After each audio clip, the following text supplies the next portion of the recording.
What's going on, everybody? C4 here, and welcome to my Madden 19 review. The good, the bad, and the ugly. Well, we're going to look at everything that was good, all the new features, things that have been perfected, things that I'm personally a fan of that I think you guys will enjoy as well, things that are bad, things that are downright ugly, unfinished, and kind of frustrate me a little bit. My Madden 18 review is one of the most popular ones on YouTube, so I take that as you guys like to hear my opinion on the game. And if you are on the fence about buying this game or a little bit skeptical, because let's be honest, Madden 18 was not particularly strong, hopefully you can get a lot of your questions answered in this video. We gave Madden 18 a 6 out of 10 at the beginning, and ultimately I said when all it's done, I'd probably give Madden 18 a 4.5 out of 10. It was probably the least fun I've had with a Madden game since I've been, doing YouTube. And oh man, it just felt like a job. It was so boring to play. So let's hope Madden 19 can make Madden great again. So we'll start with the good. I'm kind of going to break it off into two sections. One is just general Madden. Two will be connected franchise mode, since a lot of people do want to hear my opinion on how I feel franchise mode is this year.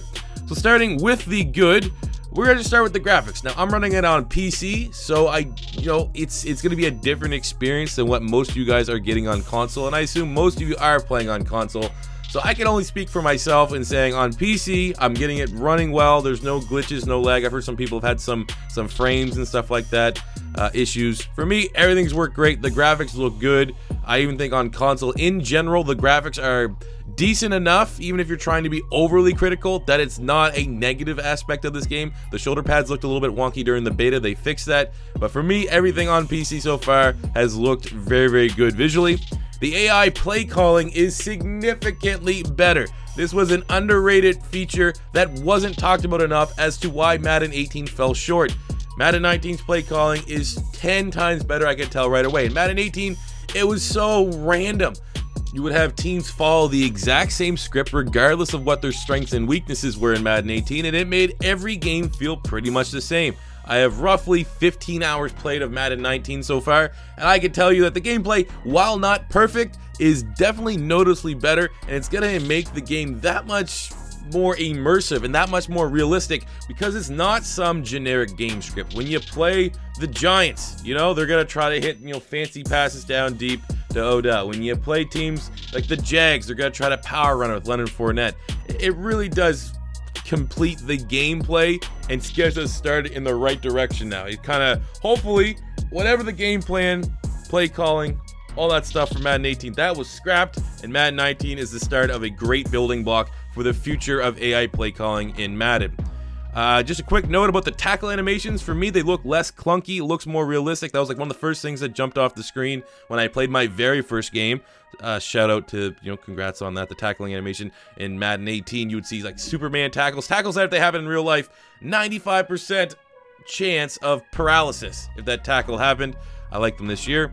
Madden 19 on PC, again, PC specific, is lightning quick. I can literally want to play Madden 19 and be right into a franchise mode game in 30 seconds, 35 seconds, versus on console where it's like 4 minutes. That's maybe a little exaggerated, but if you timed it on console, it's probably like 2 minutes to get from turning your console on to getting into a game, maybe even more. So that is really dope that it's working pretty damn good on PC, and it's not even really, optimized yet. Hopefully they do come with some optimization. And last up for the gameplay is the wide receiver defensive back battles. In Madden 18, that was a big selling point of their gameplay, and I kind of think it fell short a little bit. But here, I don't know if they added more animations in Madden 19, or maybe they just finally perfected it. But seeing, for example, I was playing Antonio Brown going up against Jalen Ramsey, seeing two elite players battle it out, it feels like it's an actual battle. It's not like my wide receivers winning an unreasonable amount of times, or the DB is straight up just destroying my guy. It actually adds that little dimension, and I'm finding myself, when I'm snapping the ball, I'm rather, staying focused in the pocket. I'm kind of like, my eyes are peeking to the top of the screen watching that battle that's going on. So that is a noticeable difference from Madden 18, and I really do think that, very much like the tackling, is going in the right direction. So now jumping into franchise mode. Now, obviously, we skipped a lot of things with the gameplay and stuff like that, and that's just because it's fine. If it doesn't jump out the board as good or bad, that means it's acceptable. So just in case people, before you start asking me 900 questions about, well, what's this like, or what's this like, everything seems fine so far. Going into franchise mode in particular, they definitely listen to beta feedback for sure. As far as I can tell, I had one of the top, again, more ego clout chasing that I were doing here, but I had one of the most upvoted, because it was kind of like Reddit for the Madden dev feedback forum. I had the most upvoted like gameplay and franchise specific post, outside of like some guys that made wish lists that didn't make any sense, and things that I had on my list weren't in the beta. They patched the beta at one point, and they did like the first wave of updates, and nothing really I said was in it. But now in the final build, a lot of things that I was really unhappy about have been at the least tuned a little bit, which is pretty awesome. And I wasn't the only one that was bringing up these points, so it was a good effort from the community. So I guess first off, we're starting with credit to Madden for doing the beta. Might not have been the best way to do the beta. Maybe, you know, you look at future years, maybe giving it to guys that pre-order the game, you might get better feedback that way. But for doing the beta in the first place, that is definitely big ups. So first up, we're going to start with the Archetype System, and then, you know, a lot of people that are skeptics right now saying, oh, it's just going to be, you know, reskin of schemes and the XP boost, but I think it is much better. I'm actually a massive fan of this right now, and I think that, you know, the possibilities are limitless. Before the old XP system, you would grind, you would get certain indicators, certain performance, you know, marks of receiving yards in a season, accomplishments, players of the week, player of the year. You get the XP, and then throughout that year, you can upgrade your dev traits, you can update individual stats, whatever you want. That has been removed. Now, I will say at the top, if you really like that, being able to specifically build your players, I can understand why you wouldn't like it. But for me, it's a much welcome change. I get a lot of NCAA 14 vibes from it. Essentially, your XP still works, and once you get a certain threshold on your XP, you earn skill points. These skill points can be going and upgrade various player types in your archetype. For example, quarterback, you'll have strong arm, mobile, west coast. We'll just use those three for the start. So how the Archetype system works in particular is obviously you have to pick one of those three, and I kind of say right now, as far as I can tell, it's random what you actually get. It tells you the different categories, like, oh, by upgrading big arm, you'll get throw power, and you will get you know, play action or something like that, you know, whatever. They tell you what you're gonna get, but in terms of how big of a boost you get, it is kind of random. Sometimes you only get +1 throw power, other times you get +3 throw power and some awareness or stuff like that. So that little bit of a gamble, that little bit of roll of the dice, I like that excitement that comes to your franchise mode, and that peels into scheme fits. Scheme fits are way more important this year, and it added this great emphasis on the team building. You could just ignore it if you want and build whatever team you want, but you're not going to be fully getting the most out of franchise mode. And in reality, team building should be a massive part of franchise that hasn't really existed over the last couple years, because there was no importance to kind of build a collective cohesive unit. Now with scheme fits, tying it in with the Archetype system, if I have a big arm quarterback and my scheme is big arm, I'm actually going to get boosts when I spend my skill points. Players progress a lot faster when they meet what your scheme requirement is. So when I spend the 1 point, for example, for the quarterback, a lot of people like to spend it on scrambles. You want the guy to be good outside the pocket. That you might spend 3 skill points on that one spot on making your quarterback a scrambler, and he might go up 1 overall. But if you spend 3 skill points on big arm because that's your scheme, he could go 3, 4, 5+ points overall and drastically grow to become your franchise quarterback. And with the scheme fits, it all comes about free agency and how you draft. You know, there's an 83 overall wide receiver, not a scheme fit. There's a 77 overall wide receiver that is a scheme fit. Do you go with the short term, this guy's better right now, or do you go long term, grab the scheme fit knowing that at some point you are going to surpass that 83 overall wide receiver on your team because of how well he will be able to develop? Same goes through the draft. You got an overpowered mobile quarterback that you just really, really want, but you might see a pocket passer that might not be as flashy, might not be as fine-tuned to your play style, but he's much more fine-tuned to your scheme, and you know you'll be able to make that guy your franchise quarterback sooner than later. So the added importance to team building is massive for me, and I think that is what makes franchise mode so far, for me personally, 10 times funner than what it was in Madden 18. The AI has improved its drafting, free agency targets, trades, and cuts. You still will see the occasional like second, third round pick get cut. It's been kind of extreme cases for me so far. It's still annoying that it happens, but you know, you only see it when like a second round pick's like number 6 on a depth chart, when that's still kind of hard for an algorithm to pick up. That you shouldn't move on from that guy.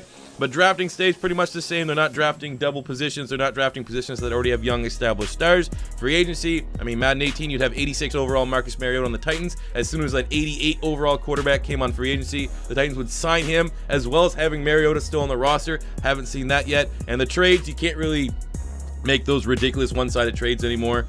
So, you know, the onus still on trades comes back to the user. You know, don't abuse the system. If you play within the rules, you try to keep it realistic. The trade system right now seems to work well for that. Editing draft classes on PC is so much better than what it will be on console. On console, you have to, you know, use the controller to go into the keypad and type in everything. On PC, I straight up can type on my keyboard. It's definitely cutting my editing draft class time in half. Play the moments play calling has improved. I mean, play the moments play calling for the last like 3 years. It's basically who has the better running attack, because both running backs are going to go over like 35 rushing attempts. So far, I've played a lot of it. Haven't seen anyone go over 30 yet, so it seems a lot more balanced. The sim stats are a lot more realistic with injuries on and off. I have found that the stats are very similar to what you see in real life. Madden 18 in particular, you would see constantly Khalil Mack, Aaron Donald try to break the sack record, quarterbacks going over 50 touchdowns. It seems like they've tuned that down a lot, which definitely helps with the realism and immersion in your franchise mode. And lastly, for franchise mode, visuals. I'm a massive fan of the visuals. Having the coaches in like their locker room, or having the coaches in their boardroom and their offices. You have players in the locker room by their locker. You have the draft that's now on the draft board, and when you draft certain players, they come out and like a little flex depending on like their dev traits and stuff like that. And your screenshots throughout the regular season get used in like the background scenes and stuff like that. I think that plus the change of just color scheme, the change of player cards, I'm a big fan of what they've done with the visuals. And you know, it always is something simple, but it's not copy and paste like we've got in years past. And the fact that just immediately from a visual standpoint it looks like a new game, I'm gonna give them a pat on the back for that one. Good job, EA. So now moving into the bad, I will state at the very beginning that so far, I mean, 15 hours of this game is a decent amount of playtime. A lot of things that are in the bad can probably be adjusted with sliders, but obviously the fact that Madden's been out for 1 day, day and a half, I've played a lot of it, there's no good sliders out yet. So we're gonna start. Player movements for me seem a little bit slower, especially wide receiver cuts. Now this could be something that can be tweaked with speed threshold. I find a lot of times when my wide receiver catches the ball really close to the first down marker, when he has like good agility, good speed, you'd expect him to just take the ball and cut right up the field. I found that more often than not, they're really slow, like a reactionary thing to actually turning up field. So I think that I don't know if that's just going to be a gameplay mechanic or that's something that can be adjusted with sliders, but it is noticeable. Screen passes for me have been absolutely useless. I ran about 15 screen passes. I think I might have completed one.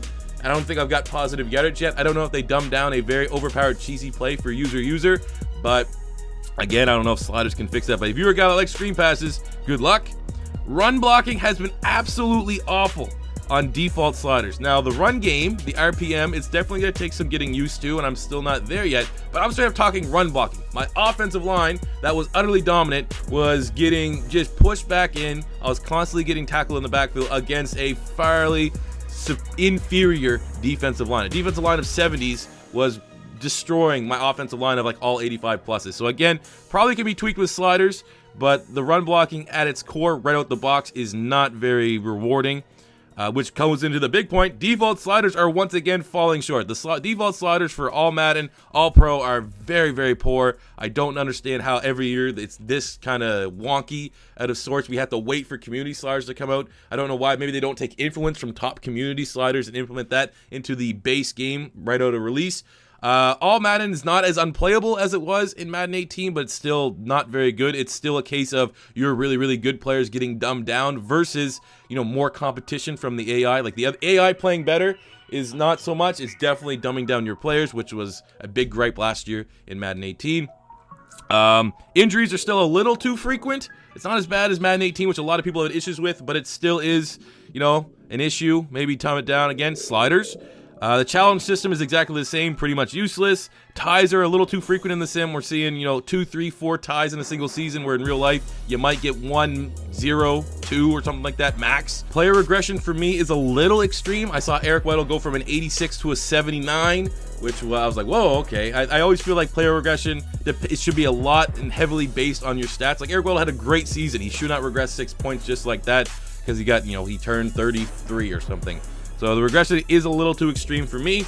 And in free agency, the overbidders still exist. In my very first live stream, before we popped into my very first off season, and I said, who's going to be the overbidders? Is it going to be the Dolphins or the Redskins that are bidding like 120 plus points on players? And behold it, both of them were still just destroying the free agency market. Copy and paste from last year. Wasn't overly impressed with that. But like I said, for the bad, at the end of the day, most of those can probably be tweaked with sliders. So that could be good. Now it's time for the ugly. There's only one drastic ugly that I think we need to talk about. There's two small ones. First, there's no historical stat tracking. I want to be able, like 5, 10, 15 years into my franchise mode, to be able to go back and look at each individual season, see who was good, see who won what awards, see the Super Bowl, all that stuff. The fact that it's still not back in the game is kind of frustrating.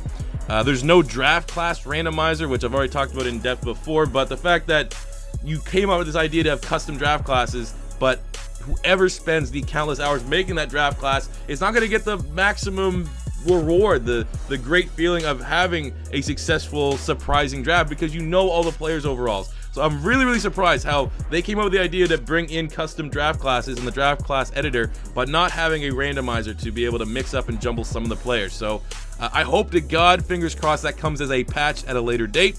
And the biggest ugly, which is still absolutely ridiculous, is scouting is a copy and paste. Scouting is exactly the same. The tendencies from years past still hold up. High bench press and offensive linemen, high combine grades for linebackers, 3-cone drill and 40-yard dash for like wide receivers and DBs. All these things are still exactly the same. Scouting 3 main stats and getting a combine grade, that's all you can get, is exactly the same. And the fact that scouting is such a massive part of franchise mode, it's such a key selling point for a franchise mode. I mean, Madden, they constantly want to refer to like, well, how can we sell that feature? If we can't sell a feature, it's not going to be a priority. Scouting is a massive feature to franchise mode, and the fact that it's been copy and paste for what, 3-4 years now is completely unacceptable. And if we don't see change in Madden 20, man, it's going to be tough to really rate that game.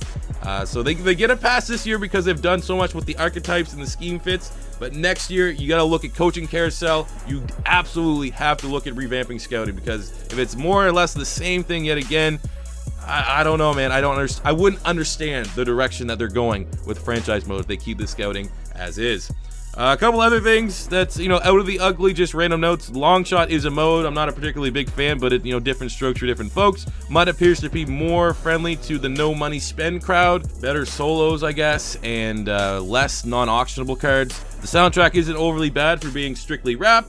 And that's Madden 19 in a nutshell so far. So I am going to give it a base score of an 8 out of 10 so far. It could fluctuate down to a 7.5 if a lot of those bad, or maybe even a 7 if a lot of what I brought up in the bad can't be properly adjusted with sliders. If everything from the bad can be adjusted with sliders, this might go up to an 8.5. So I'm kind of finding the middle ground right now of an 8. Slightly generous. We're in the honeymoon phase. I'm enjoying the game a lot right now. Maybe 2-3 months down the road, I could, revisit this rating. But I think 8 out of 10 out the box is a good score for Madden 19. And I think if you guys are on the fence about buying it, definitely give it a shot. I think it's absolutely better than Madden 18. I think it's better than Madden 17. It's definitely the best Madden on next gen.